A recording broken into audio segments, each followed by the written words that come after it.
Today I want to introduce you to a great nipple wrench for your cap and ball revolvers. It's the SliX wrench from SliX Springs. I'm Dustin and you're watching Guns of the West.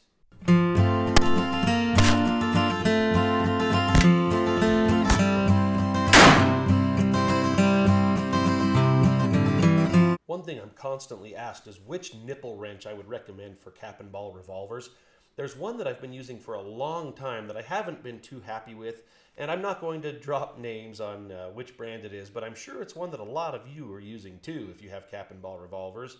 And I never really liked the shape of it or the fit onto the nipples. It's awkward to hold, awkward to use, and down here where it fits onto the nipple, it never really was a good tight fit, which means it wobbles too much, ends up getting warped, and the metal didn't seem like it was very hard. So that got me looking for a new one, and I came upon this SliX wrench from SliX Springs. And if that name sounds familiar, it's because SliX Springs also makes the SliX Shot nipples that I've recommended in the past on the channel. And if you look down in the description below, you'll find a link to my video review of the SliX Shot nipples. Definitely recommend getting a set of those if you haven't already. But as you'll see in a moment, their wrench works with the factory nipples from Uberti and Pieta as well. Now I've got 3 cylinders worth of nipples here to demonstrate with, and we won't take out and reinstall all of them, but I'll do one on each cylinder. This one is from the Walker made by Uberti. This is from my 1860 Army from Pieta and my Griswold and Gunnison from Pieta. Now the Walker and the Army both have SliX Shot nipples, so of course the SliX wrench is going to fit well on those, but the Griswold and Gunnison does not. I have not made that upgrade yet. Those are the factory ones from Pieta, and so you'll see in a moment that this works well for those too. Some features that I like about this. One, I mentioned, this is a very good fit onto the nipples.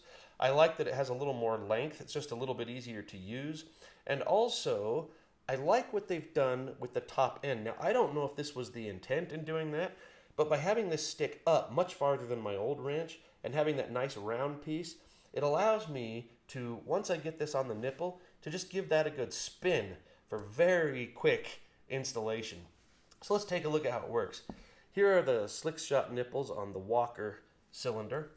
The wrench just goes right onto the nipple, and I'll give you a close look. You can see that is a very good fit. The way the metal is machined goes exactly where it needs to be, and so I'll just give that a little twist counterclockwise. And again, I've got this end up here to be able to twist it and spin it, and that just comes right out. Now, putting it back in, I'll just show you the installation, and I have already greased these threads. I always recommend you do that. The one I'm using, I think, is a Birchwood Casey anti-seize lubricant.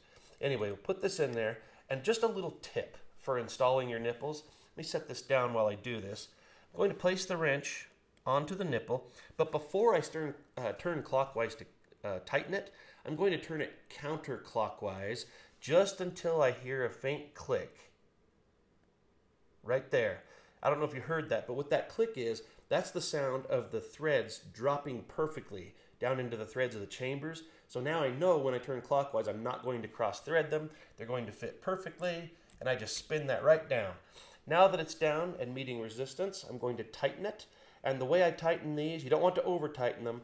I just turn this wrench with about the same force I use when I'm turning the key to start my car. Just one little snug turn, and it's good to go. Let's take a look at the 1860 Army. Again, these are SliX Shot nipples. Let's find one that's a little easier for you to see the fit. Get that up close. A little hard to see on camera, I know, but again, you can see that the machining of the wrench is just perfect for those nipples. So that just comes nicely out. Give it a spin, and there it is. Perfect. And I'll drop it back in again. Get the wrench on there. Turn counterclockwise. There's my click. That's a little hard for you to see, but I'll get that clicked in again.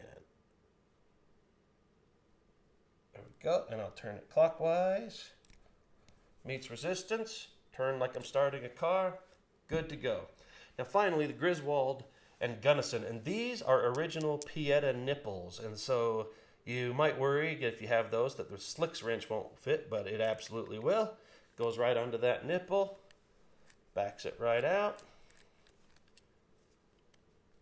just like the others, even though it's not made by SliX Springs.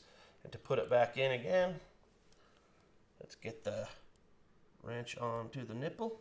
Give it that counterclockwise till it clicks. Spin it right down. Give it that last little bit of torque. Good to go. So regardless of which nipples you're using, this SliX wrench works great. And I've been using it for a while now without reviewing it on video. And get it into focus here. The corners are still crisp and sharp. No deformation at all. I think this is made out of much harder metal. It's just better quality overall than some of the others on the market. So definitely give a look to the SliX wrench from SliX Springs. And again, if you look in the video, you'll find the link to my video review on the SliX Shot nipples. And you'll also find down there where you can find other products from Guns of the West and where to find me on social media. Thank you so much for watching.